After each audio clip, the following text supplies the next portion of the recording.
কি আপনার আওয়ামী লীগের লোক না আমার সার্বভৌমত্বকে আমরা সুনিশ্চিত করেছে বলে আমি মনে করি। আপনারা এখানে যারা উপস্থিত যারা শিশবারকে সাবেক ইউপি সদস্য সত্তর মানব তাদের নেতৃত্বে শতাধিক আপনারা আফগানিস্তান নামের শেষ ইচ্ছা আমি একটি শাড়ি কিনতে পারে আজ ৯৫টি দিন স্বাধীনতা গালুয়া ইউনিয়ন বিএনপি কর্তৃক আয়োজিত সমাবেশে উপস্থিত আমাদের মনোনীত ধানের শীষের প্রার্থী নামাজ রোজা না পড়ে দিনীকে সুলতান দিয়ে যদি বলি দাঁড়িপাল্লায় একটি সিল দিলে আপনার জীবনের গুণাটা মাফ হয়ে যাবে। আপনি ওই দিনী সুলতানে সাথে সাথে আপনার গুণ মাফ হয়ে যাবে, আপনি দেশ করতে পারবেন। এটা বলার সাথে সাথে ওই ব্যক্তির লোকের জ্ঞান সম্মান থাকে, তার ইমান কি থাকে, মুসলমান হিসেবে আমার ইমান থাকে। আমি যত ধর্ম করি যত নামাজ পড়ে রাখি কোনটাই কাম হবে না। আমাদের ইমানকে মজবুত রাখতে হবে।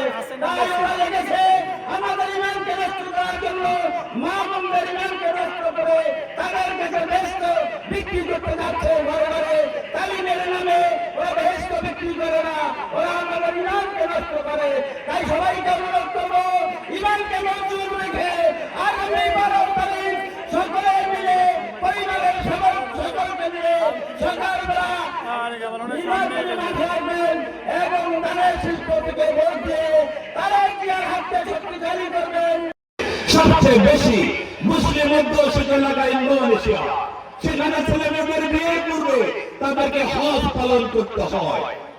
ইন্দোনেশিয়াতে তো দাঁড়িপাল্লা নেই, তাহলে ওখানে যারা দাঁড়িপাল্লায় ভোট দেবে না তারা কি জান্নাতে যেতে পারবে না? আমরা যদি মালয়েশিয়ার দিকে তাকাই, এই বিশ্বের অন্যতম একটি গুরুত্বপূর্ণ উন্নত রাষ্ট্র, মালয়েশিয়াতে নির্বাচন হয়, ওখানে তো ভাই দাঁড়িপাল্লা নাই। আমাদের পার্শ্ববর্তী দেশ ভারত, সেখানেও তো প্রচুর মুসলমান রয়েছে, প্রতিনিয়ত তারা যুদ্ধ করছে পরিবেশের মধ্যে, তারা কি জান্নাতে যাবে না? আফগানিস্তানের দিকে যদি তাকাই, আফগানিস্তানের সেই ধর্মপ্রাণ মুসলমান ভাইয়েরা জান্নাতে যাবে না, উজবেকিস্তান যাবে না, নাইজেরিয়া যাবে না, কাজাকিস্তান যাবে না, ইরানের লোক যাবে না, ইরাকের লোক যাবে না। প্রশ্নের উত্তর কি? এই ভণ্ডামের অর্থ কি? আপনাদের প্রত্যেককে এই ভণ্ডামের বিরুদ্ধে সোচ্চার হতে হবে। ওদের চোখে চোখ রেখে ধর্ম ব্যবসাকে চিরতরে বন্ধ করতে হবে। আপনারা দেখেছেন 2018 সালে রাতের অন্ধকার ব্যালট বাক্স ভরে একটি নির্বাচন করে হয়েছিল। 2024 সালের 7ই জানুয়ারি হয়েছিল প্রহসনের নির্বাচন। মানুষের অধিকার হারিয়েছিল, বারবার যখন দেশের মানুষ তাদের অধিকার হারিয়েছিল তখন দেশের মানুষের নেতৃত্বের সম্মুখে এসেছিল জিয়া পরিবার, যেমনটি 1971 সালে নেতৃত্বহীন জাতির সামনে স্বাধীনতার ঘোষণা দিয়ে বাংলাদেশের মুক্তিযুদ্ধে নিজের হাতে অস্ত্র নিয়ে রণাঙ্গনে যুদ্ধ করেছিলেন শহীদ রাষ্ট্রপতি জিয়াউর রহমান। প্রিয় বন্ধুরা, আমরা দেখেছিলাম 1981 সালে যখন আবার বাংলাদেশের সার্বভৌমত্ব হুমকির মুখে এসেছিল, তখন আবার এক দলীয় ব্যবস্থা, শাসন ব্যবস্থা থেকে বাংলাদেশে বহুদলীয় গণতন্ত্র উপহার দিয়েছিল শহীদ জিয়াউর রহমান।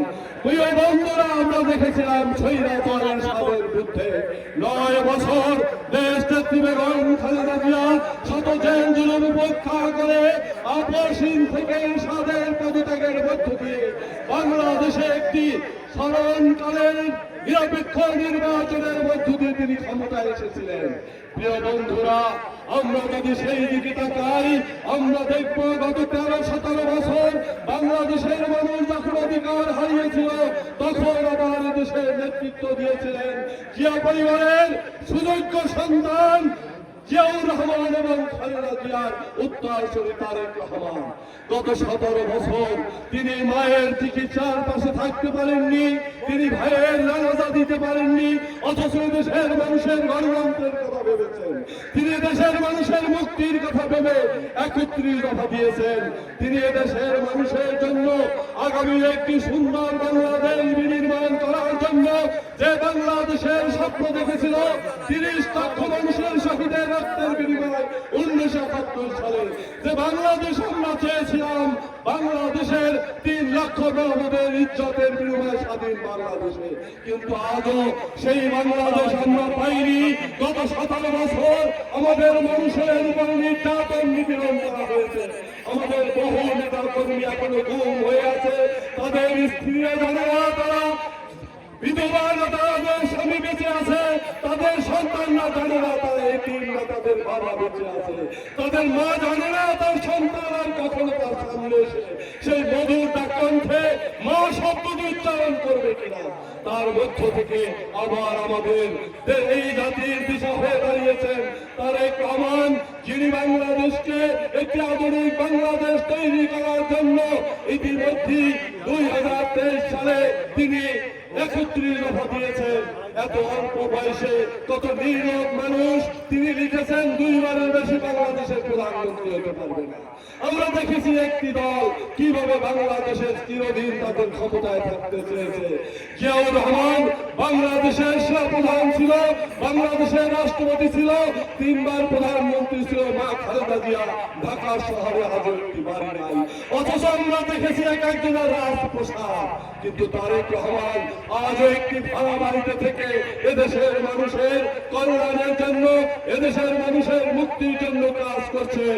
আমরা বিশ্বাস করি আগামী 12 ফেব্রুয়ারি যে নির্বাচন আসছে, সেই নির্বাচনে আপনারা সকলে ঐক্যবদ্ধ হয়ে এদেশের 30 লক্ষ শহীদের রক্তের বিনিময়ে অর্জিত বাংলাদেশকে রক্ষা করে এদেশের মাথামুখী মানুষের মুখে হাসি ফুটানোর জন্য একটি সুন্দর কল্যাণকর এবং সুশাসনের বাংলাদেশ উপদেষ্টা করার জন্য ধানের শীষের পক্ষে থেকে আপনারা সকলে ঐক্যবদ্ধ থেকে আগামী আধুনিক রাষ্ট্র তৈরি করবে তারেক রহমান।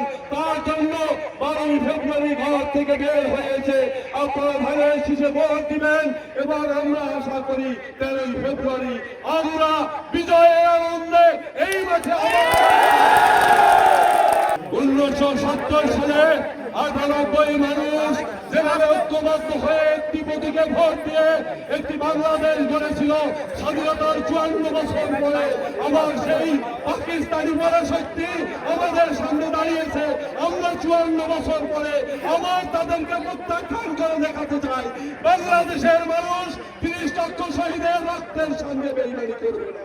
বাংলাদেশের মানুষ তোমাদের ক্ষমা করেনি, বাংলাদেশের মানুষ তোমাদের কখনো ক্ষমা করবে না।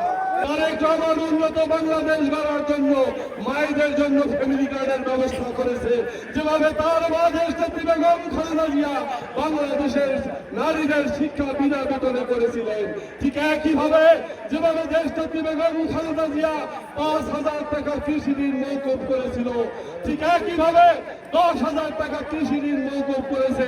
অথচ গত 17 বছরে আমাদের কৃষকরা ছোট ছোট মামলায় জেলে গেছে, বাংলাদেশের টাকা বিদেশে পাচার হয়ে গেছে।